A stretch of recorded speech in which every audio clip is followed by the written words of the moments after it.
Assalamu alaikum dear students, I hope you are blessed. Previously हम पढ़ रहे थे वर्ब्स के बारे में, ठीक है, वर्ब्स की डिफरेंट जो काइंड्स हैं उनके बारे में।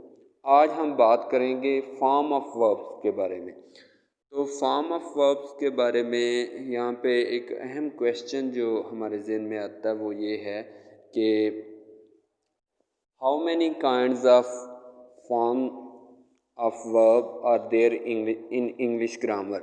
इंग्लिश ग्रामर में वर्ब की कितनी फॉर्म है? तो आम तौर पे आपने ये सुना होगा कि इंग्लिश ग्रामर में वर्ब की 3 फॉर्म है। मैट्रिक में, इंटर में आपको यही बताया गया, लेकिन आपके लिए ये बात मे बी इंटरेस्टिंग हो और न्यू भी होगी कि there are 5 forms of verb in English grammar. तो इंग्लिश में 5 फॉर्म ऑफ वर्ब्स होती हैं। स्लाइड नंबर 2 तो इनके बारे में आप देख रहे हैं कि यहाँ पे लिखा हुआ पहले कॉलम में इन्फिनेटिव। इन्फिनेटिव जो होते हैं ये 2 प्लस फर्स्ट फॉर्म। उसके बाद होता है बेयर इन्फिनेटिव। बेयर इन्फिनेटिव में सिंपल फर्स्ट फॉर्म होती है। उसके बाद प्रेजेंट पार्टिसिपल है। प्रेजेंट पार्टिसिपल में फर्स्ट फॉर्म के साथ आईएनजी होता है। इसको आपने फोर्थ फॉर्म के नाम से भी सुना होगा। उसके बाद है पास्ट टेंस, जिसमें सेकंड फॉर्म होती है, और पास्ट पार्टिसिपल में जो है ये थर्ड फॉर्म है, लेकिन ये एज एन एडजेक्टिव यूज़ होता है यहाँ पे। तो ये बेसिकली 5 फॉर्म बनती हैं। वैसे तो हमने पढ़ा हुआ है first form, second form, third form, लेकिन उसके साथ आईएनजी फॉर्म भी शामिल होती है, जिसे चौथी फॉर्म कहते हैं, और उसके साथ 2 प्लस फर्स्ट फॉर्म यानी इन्फिनेटिव। तो ये टोटल 5 फॉर्म्स बन जाती हैं। अब ये देखें ज़रा कॉलम, इसमें फर्स्ट में है टू बी। तो उसके बाद ये इसका जो बेयर इन्फिनेटिव होता है वो इज़ आर एम, और आगे इसका प्रेजेंट पार्टिसिपल बीइंग, और इसी तरह वाज वर, और एंड पे ये बीन बन जाएगा। तो मज़ीद जब हम ये डेफिनेशंस पढ़ेंगे इसकी आगे, infinitive, bare infinitive, present participle और पास्ट टेंस और पास्ट पार्टिसिपल वगैरह की, तो मज़ीद आपको इनकी समझ आ जाएगी। इस कॉलम में आपने नोट ये करना है, जो की पॉइंट है आपका, कि यानी इन्फिनेटिव में 2 के बाद फर्स्ट फॉर्म, बेयर इन्फिनेटिव में सिंपल जो फर्स्ट फॉर्म है वो, और प्रेजेंट पार्टिसिपल में फर्स्ट फॉर्म के साथ आईएनजी, पास्ट टेंस में जो है ना ये इसकी सेकंड फॉर्म है, और इसके बाद पास्ट पार्टिसिपल में थर्ड फॉर्म है। तो ये आपने यहाँ पे याद रखना है। अब सवाल ये पैदा होता है कि what is infinitive. The base form of the verb is called infinitive. आप इसको ऐसे भी कह सकते हैं, the verb without S, E S, I E S, E D and D is called infinitive. मिसाल के तौर पे to eat, to drink, to play, to pray, to watch, to see, to swim, to teach, to write, ये सारे infinitive हैं।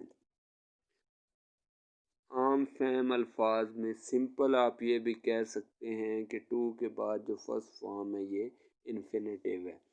उसके बाद what is bare infinitive. The word to is frequently used with an infinitive, but when an infinitive is used without to, it is called bare infinitive। तो आम तौर पे जो टू है ना ये इन्फिनेटिव के साथ यूज़ होता है। जब टू के बगैर इन्फिनेटिव यानी फर्स्ट फॉर्म यूज़ की जाए तो उसको कहते हैं बेयर इन्फिनेटिव। इसके यूजेस के बारे में ज़रा देखें।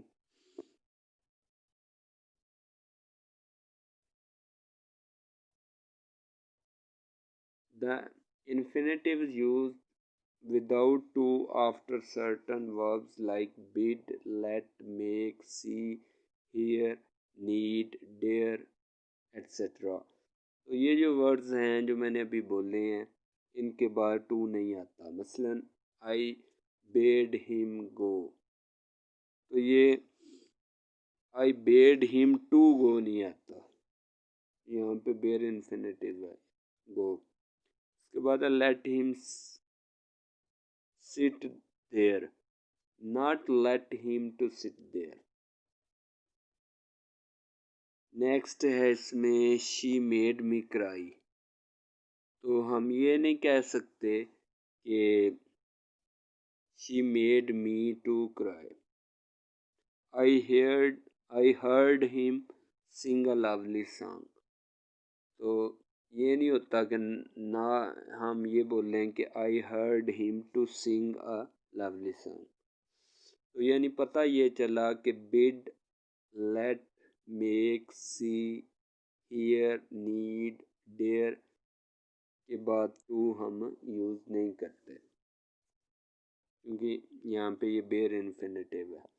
उसके बाद the bare infinitive is also used after the verbs like will, would, shall, should, may, might, can, could and must।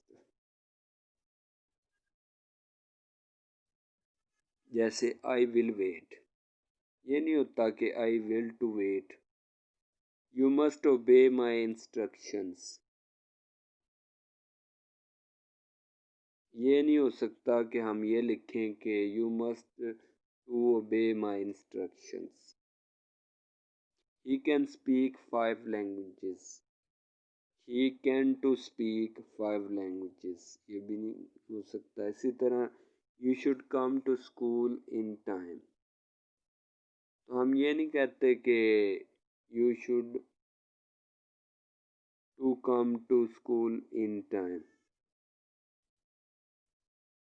The infinitive is also used without to after, तो ये had better, would rather, sooner rather and rather than के बाद भी हम infinitive जो है ना ये टू के बगैर यूज़ करते हैं, यानी बेयर इन्फिनेटिव यूज़ होता है।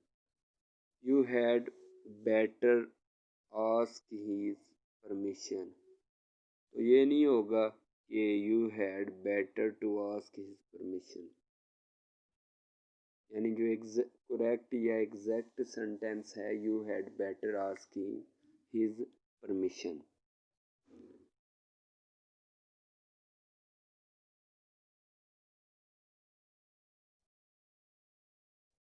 नेक्स्ट है इसमें I would rather die than surrender, तो इसमें ये होगा कि यानी ये एग्जैक्ट है, ये नहीं हम कह सकते कि I would rather to die than surrender, he would rather play than work.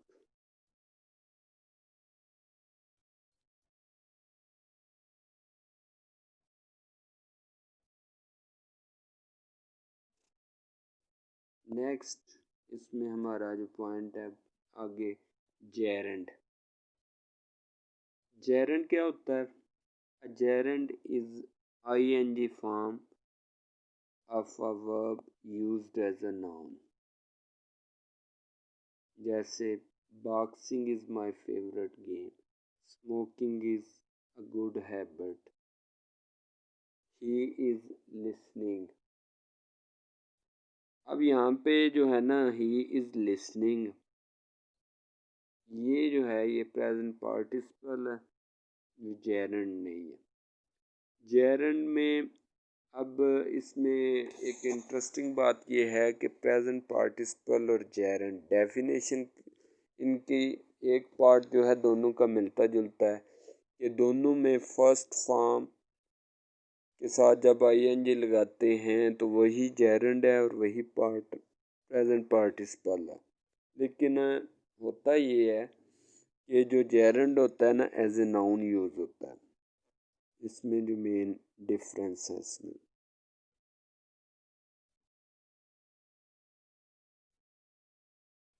और प्रेजेंट पार्टिसिपल जो है ना, ये एज ए एडजेक्टिव यूज होता है। मसलन लिखा हो कि ही इज राइटिंग, तो ही इज राइटिंग में राइटिंग जो है ना वो प्रेजेंट पार्टिसिपल है। लेकिन दूसरी तरफ लिखा हो कि हिज राइटिंग इज वीक, तो यहाँ पे his writing is weak writing as a noun used हुआ है, तो इसलिए ये जेरेंड होगा। तो जो मेन बात है इसमें समझने वाली वो ये है कि जेरेंड जो होता है इसमें फर्स्ट फॉर्म आईएनजी और ये एज ए नाउन यूज होता है, जबकि जो प्रेजेंट पार्टिसिपल है ये भी फर्स्ट फॉर्म आईएनजी होता है साथ में, लेकिन ये एज ए एडजेक्टिव जो है ना वो यूज होता है। अब प्रेजेंट पार्टिसिपल की तरफ चलते हैं।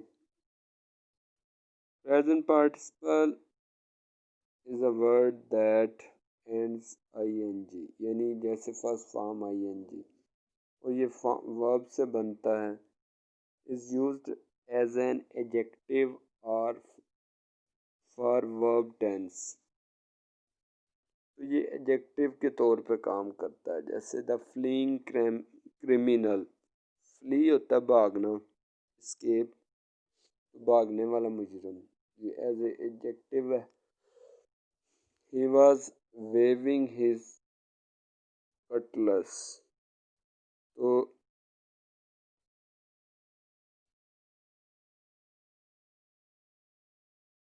वेविंग जो है हिलाना, ये भी यहाँ पे प्रेजेंट पार्टिसिपल है।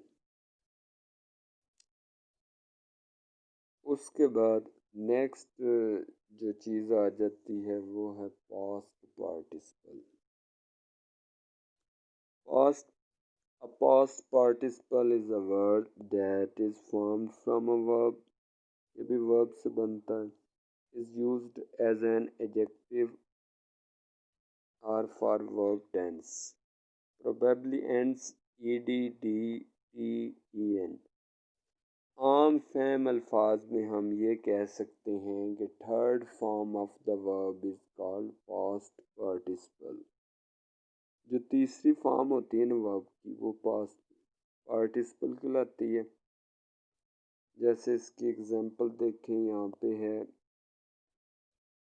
हिज पेंटेड स्किन, तो ये भी एज ए एडजेक्टिव है कि उसकी पेंट की हुई skin. I have forgotten my lines, तो फॉरगेटन थर्ड फॉर्म है। तो पता ये चला कि जहाँ पे भी third form of verb use होगी वो क्या होगी, पास्ट पार्टिसिपल।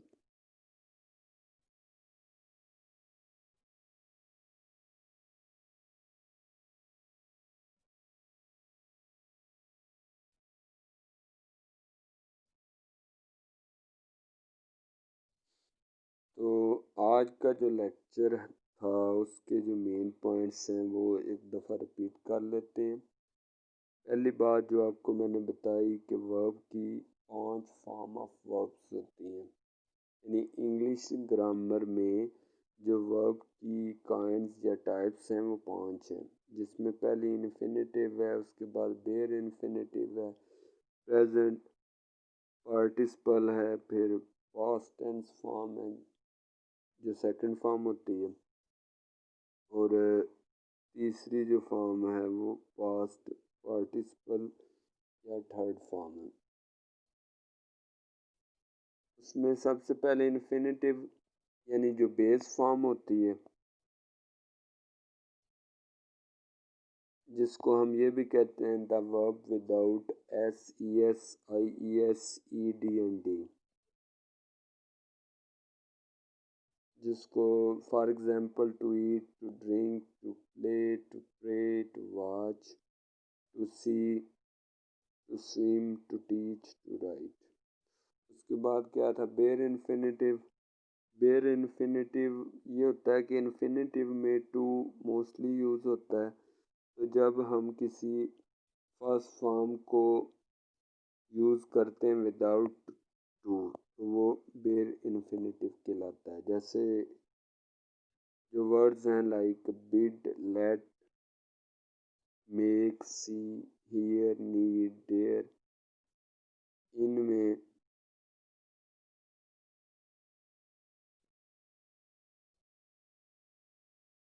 तो यहाँ पे बेयर इन्फिनेटिव यूज़ होता है, यानी इनके साथ टू नहीं आता।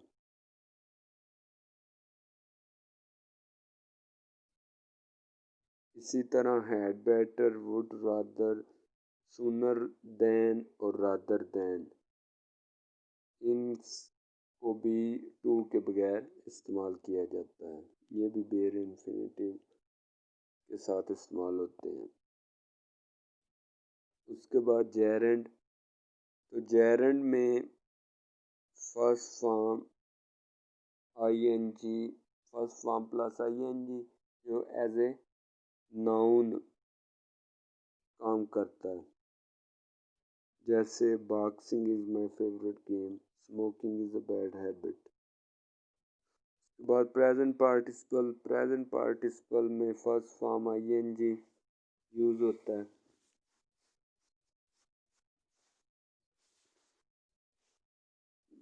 ये भी लगता है ऐसे ही कि जैसे जेरेंड है, लेकिन इसमें मसल वो जेरेंड जो है ना एज ए नाउन यूज़ होता है, ये एज एन एडजेक्टिव यूज़ होता है। उसके बाद पास्ट पार्टिसिपल है। तो पास्ट पार्टिसिपल में